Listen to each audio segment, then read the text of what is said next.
Sa halos 2,000 nakatanggap umano ng confidential funds mula sa Office of the Vice President, mahigit 1,300 sa kanila ay walang birth record sa Philippine Statistics Authority. Sabi pa ng PSA sa House Committee on Good Government and Public Accountability na nag-iimbestiga sa confidential funds, mahigit 600 pangalan lang ang posibleng may match sa kanilang records. Ayon sa chairman ng komite na si Manila Representative Joel Chua, malaki ang posibilidad na hindi totoong tao ang mga nakapirma at maaaring gawa-gawa lang ang acknowledgement receipts ng OVP para ipaliwanag ang paggasta sa confidential funds. Pina-verify ng komite ng Kamara sa PSA ang mga nakapangalan sa mga resibo ng OVP dahil sa mga questionable ring detalye sa confidential funds ng Department of Education sa ilalim noon ni Vice President Sara Duterte.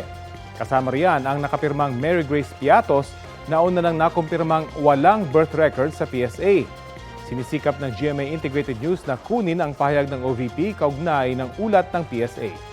Nitong Miyerkules, iginiit ni VP Duterte na wala siyang kinalaman sa paghahanda ng mga resibo ng confidential funds na sinisiyasat sa Kamara.